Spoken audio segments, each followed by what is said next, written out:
જય શ્રી કૃષ્ણ બાળકો, કેમ છો બધા? મજામાં તો છો ને? હું પણ મજામાં છું. તો ચાલો આજની વાર્તા સાંભળીએ. આજની વાર્તાની શ્રેણીનું નામ છે બિંબુ મદનિયાના પરાક્રમો. આ વાર્તા લખી છે ડૉક્ટર I.K. વીજળીવાળાએ. તો ચાલો બાળકો, થોડા ઘણા મૌલિક ફેરફારો અને થોડા ઘણા વધારા ઘટાડા સાથે આજની વાર્તા સાંભળીએ.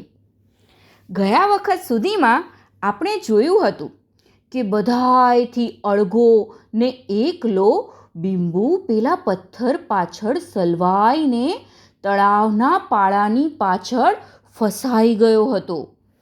એ બૂમ પણ નહોતો પાડી શકતો.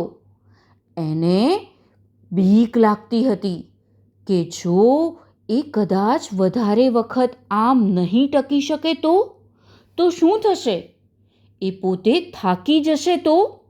અને આ પાળો તૂટી જશે તો? અને કાં એ પોતે આ પથ્થર નીચે દબાઈ જશે તો? આ બધા વિચારો એના મનમાં ચાલતા હતા અને ત્યાં જ એને અચાનક એક વિચાર આવ્યો કે જો પોતે પથ્થર નીચે દબાઈ જવાનું પસંદ કરે તો આ પથ્થર ના ખસે અને આ તળાવ પણ ના તૂટે અને જંગલમાં કોઈ પણ પ્રાણીને પાણી વિના તરસ્યા નહીં રહેવું પડે. એટલે બિંબુએ મનોમન નક્કી કરી લીધું કે કોઈ પણ ભોગે પાળો તૂટવા દેવો નથી. એ પોતાના માતા પિતાને યાદ કરતો કરતો પથ્થરને ધક્કો મારતો બેસી રહ્યો, જરાય હાલ્યા કે ચાલ્યા સિવાય. અને આ બાજુ ધીરે ધીરે હવે રાત પડી ગઈ હતી. બિંબુના માતા પિતાને ચિંતા થવા લાગી કે બિંબુ હજી કેમ ના આવ્યો. જગલો જીરાફ એમના ઘરથી નજીક જ રહેતો હતો. એટલે એમણે બંને જણાએ એને પૂછી જોવાનું નક્કી કર્યું અને એમણે જગલાના ઘરે જઈ એનું બારણું ખખડાવ્યું. ખટ ખટ ખટ ખટ, ખટ ખટ ખટ ખટ. થાકીને લોથપોથ થઈને ઊંઘી ગયેલા જગલાએ માંડ બહારણું ખોલ્યું અને પછી બારણું ખોલીને સાટ કરતો નીચે બેસી ગયો ને પાછો ઊંઘવા લાગ્યો. ત્યાં તો બિંબુની માતાએ ચિંતા સાથે પૂછ્યું, જગલા, બિંબુને જોયો? એ હજુ સુધી ઘરે નથી આવ્યો. હે? શું વાત કરો છો માસી? હા, સાચી વાત છે? બિંબુ હજુ ઘરે નથી આવ્યો? જગલાએ તો પોતાના પાછલા પગથી બીજો પગ ખંજવાળતા ઊંઘમાં જ પૂછ્યું. બિંબુના પિતા બોલ્યા, ના જગલા, બિંબુ હજુ નથી આવ્યો. તે એને છેલ્લે ક્યારે જોયો હતો? મેં ક્યારે બિંબુને છેલ્લે જોયો હતો એમ પૂછો છો? ફરી ખંજવાળવાનું જગલાએ શરૂ કર્યું. એણે ઘણું કહેતા ઘણું યાદ કર્યું, પણ એને કાંઈ જ યાદ નહોતું આવ્યું. આંખ બંધ કરીને એ તો યાદ કરવા ગયો તો એને ઊભા ઝોકું આવી ગયું અને એ ભળતા રહી ગયો. બોલો બાળકો. અને પછી બોલ્યો, માસી, તમે તમારા ઘરની બાજુમાં પેલા વડલા પર રહેતા વનુ કાકાના દીકરા વટકુને પૂછી જુઓ ને. મને એટલી બધી ઊંઘ આવે છે ને કે બસ મને ઊંઘ જ આવે છે, બીજું કાંઈ યાદ નથી આવતું.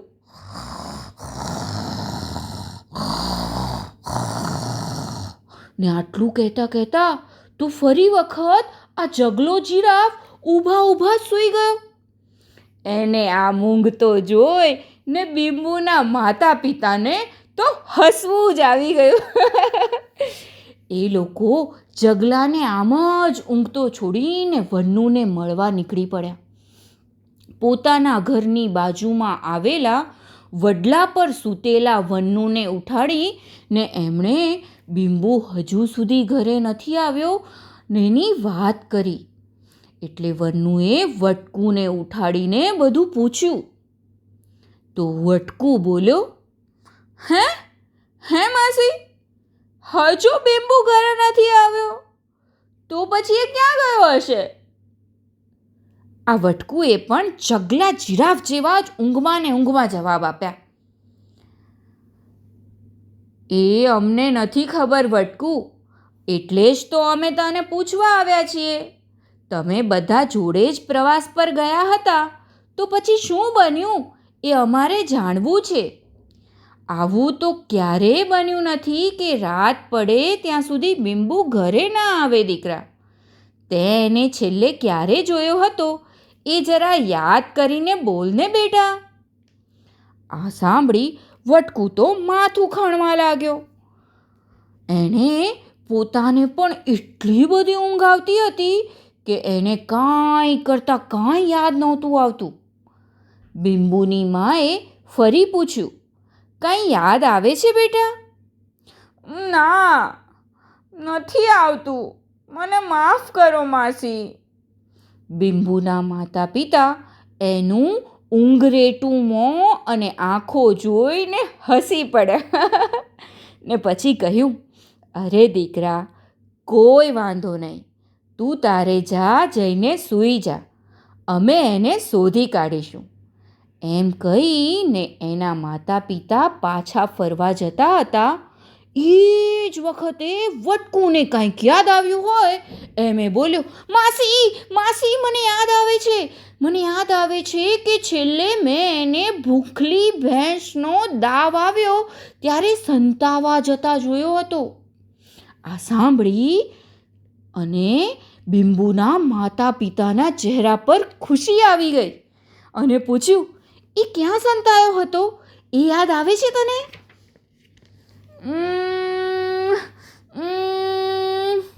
થોડી વાર આમ વિચાર્યા પછી વટકુ બોલ્યો, હા, યાદ આવ્યું.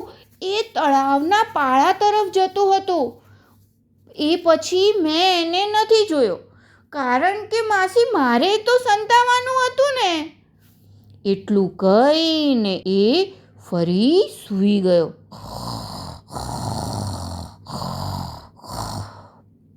બિંબુના માતા પિતાએ કહ્યું, બસ દીકરા, આટલું તો બસ છે, હવે અમે એને શોધી કાઢીશું. ને પછી તો એમણે દોટ મૂકી. એમની પાછળ વન્નુ અને એની પત્ની ચાલ્યા.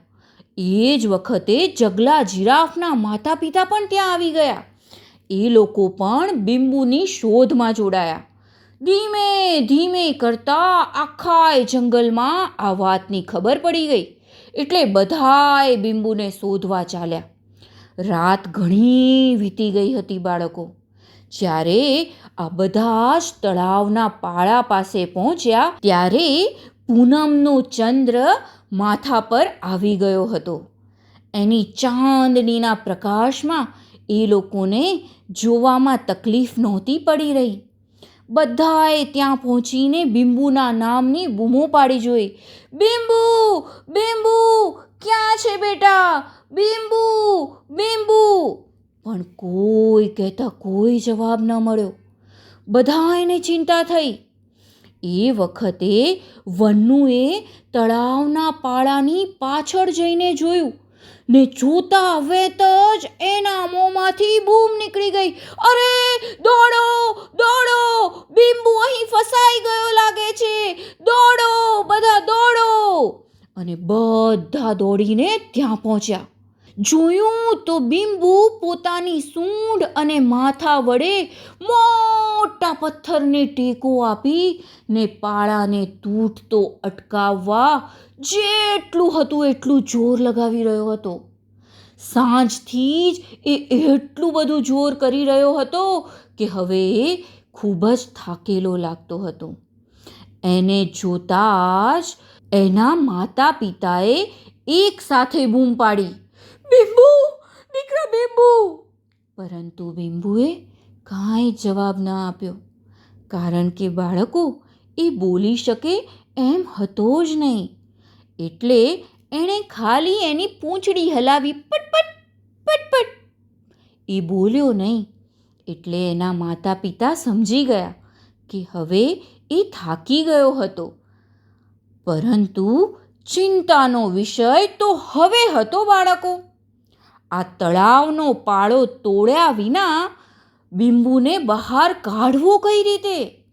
અને જો આ પાળો તૂટે તો આખા જંગલને તરસ્યા રહેવાનો વારો આવે. બધાય ખરેખરના મૂંઝાયા. હવે શું કરવું?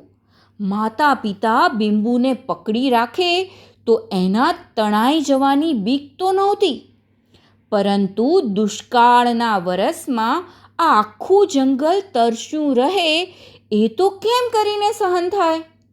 એટલે બિંબુના માતા પિતાએ જ પથ્થર ખસેડીને બિંબુને બહાર કાઢવાની ના પાડી દીધી. અને એના બદલે જો બીજો કોઈ રસ્તો હોય તો એ અપનાવવાનો એમનો ખૂબ જ આગ્રહ હતો. આ સાંભળી બધા મૂંઝાઈને ઊભા રહી ગયા. આ વાતની રાજા સિંહને પણ ખબર પડી. એટલે એ પણ દોડતા દોડતા ત્યાં આવી પહોંચ્યા. બધી વાત સાંભળીને એ વિચારમાં પડી ગયા, બિંબુને બચાવવું કે આખા જંગલને બચાવવું? કરવું તો કરવું શું? પાળો તોડીને પણ બિંબુને બચાવી લેવો કે નહીં? એ વિચારતા વિચારતા એમણે છેલ્લે કહ્યું, પાળો તોડીને પણ બિંબુને બચાવી લેવામાં આવે. પણ રાજાજીની આ વાત સાંભળી બિંબુના માતા પિતા એક સાથે બોલી ઉઠ્યા, નહીં રાજાજી, નહીં. જો બીજો કોઈ રસ્તો હોય તો એના વિશે વિચારવામાં આવે. હજી થોડી રાહ જોવા અમે તૈયાર છીએ. રાજા સિંહે ખૂબ વિચાર કર્યો. સૌ પ્રાણીઓએ પણ ખૂબ વિચાર્યું, પણ કોઈને કાંઈ સૂચતું નહોતું. એ જ વખતે બિંબુની હાલત ખૂબ ખરાબ થઈ ગઈ હતી. એને હવે સૂંઢ ખૂબ જ દુખતી હતી. એનું માથું ભારે ભારે થવા માંડ્યું હતું અને પગ થાકવા લાગ્યા હતા. બસ એક એની પૂંછડી જ નહોતી થાકી. એણે બધા એના વિચારો સાંભળ્યા. એને પોતાને પણ પાળો તૂટે એ નહોતું ગમતું. આખું જંગલ એના લીધે તરસ્યું રહે એવી એની જરા પણ ઈચ્છા નહોતી. એ અન્ય રસ્તો નીકળી આવે એવું વિચારતો હતો, પણ કોઈ જ નવો વિચાર ન સૂચતા થાકી હારીને રાજા સિંહે આદેશ આપ્યો, પાળો ભલે તૂટી જાય પણ બિંબુને બચાવી લેવામાં આવે. અને એ સાથે જ બિંબુના માતા પિતા અને બીજા 5 હાથીઓએ પેલા પથ્થરને ધક્કો માર્યો. બાકીના બધાએ બિંબુને બહાર ખેંચી લીધો. બિંબુ સહી સલામત બહાર આવી ગયો. બધા એના જીવ હેઠા બેઠા. એ પછી બાકીના હાથી પણ બહાર આવી ગયા. પરંતુ એ પછી બધા જ ધારતા હતા એવું જ બન્યું બાળકો. થોડી વારમાં જ પાળાની માટી અને મોટો પથ્થર ફસકી ગયા અને ધડામ અવાજ સાથે પાળો તૂટી ગયો. પોણા તળાવનું પાણી વહી ગયું.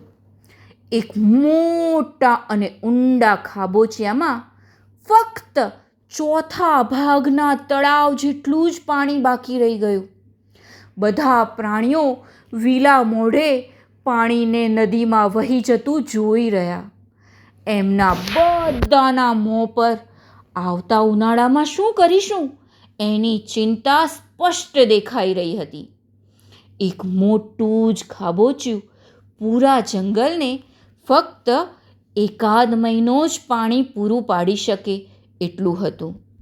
બધાયના મનમાં એક મોટી બીક હતી, પરંતુ આવામાં કોઈ કરે તો કરે પણ શું? ચૂપચાપ ઊભા રહી ને બધાય પાણીને વહી જતું સર સર સર વહેતું જોઈ રહ્યા. ત્યાં બિંબુના પિતાએ બિંબુ સામે જોઈને કહ્યું, બેટા, તું સહી સલામત બહાર આવી ગયો એનો અમને બધાયને ખૂબ આનંદ છે. પણ મારે તને એક વાત કરવી છે દીકરા. તારી માએ તને એ પથ્થર પાસે જવાની ના પાડી હતી ને, તો પણ તું ત્યાં સંતાયો હતો ને? જોયું દીકરા, જોયું ને? તારા આ એક પરાક્રમથી હવે આ આવી રહેલા ઉનાળામાં આખું જંગલ તરસ્યું રહે એવી બીક ઊભી થઈ ગઈ છે. બેટા, જે બાળકો પોતાના માતા પિતાનું ન માને, એમનો આદેશ કે સલાહની અવગણના કરે, એ બાળકો પોતાને તો નુકસાન કરે જ છે, પરંતુ બીજાને પણ નુકસાન કરતા હોય છે. દીકરા, તને જો આટલું સમજાયું હોય તો ભવિષ્યમાં તું આ વાતનું ધ્યાન રાખજે. સમજ્યો ને બેટા? બિંબુએ માથું હલાવીને દુખતી સૂંઢે હા પાડી. એ પછી બધા જ પ્રાણીઓ ચૂપચાપ પોતપોતાના ઘર તરફ પાછા ફર્યા. બિંબુ પણ ચૂપચાપ એમની સાથે ચાલવા માંડ્યો. એને પોતાના આજના પરાક્રમ માટે ઘણું બધું દુઃખ થઈ રહ્યું હતું. એ ખૂબ જ દુઃખી હતો બાળકો. તો પણ એ બોલ્યો, પણ માં, આજે આંધળો પાટો અને સંતાકલો દાવ રમવાની ખૂબ મજા આવી હો માં. આ સાંભળી એની માં હસી પડી. હા બેટા, તારા જન્મદિવસે તે મજા કરી એનો અમને ખૂબ આનંદ થયો. પણ માં, મારા લીધે જંગલમાં બધા તરસ્યા રહેશે. ચગલા જીરાફના પપ્પા કહેતા હતા કે કદાચ બધાએ બીજા જંગલમાં પણ જતા રહેવું પડશે. હે માં, એવું થશે? મેં આટલું ખરાબ કર્યું. એટલે માતાએ કહ્યું, કદાચ એવું થાય પણ ખરું દીકરા, પણ એના માટે તારે તને દોષ ન દેવો. એ તો જે થવાનું હોય એ થાય જ, સમજ્યો? બિંબુએ માથું હલાવીને હા પાડી, પરંતુ એણે જોઈને એવું લાગતું હતું કે જાણે હવે ઊંડા વિચારમાં પડી ગયો હતો. ઘરે તો ગયા, સૂવા પણ ગયા, પણ એ રાતે બિંબુને જરા પણ ઊંઘ નહોતી આવતી. ખૂબ કહેતા ખૂબ મોડા એને ઊંઘ આવી અને એ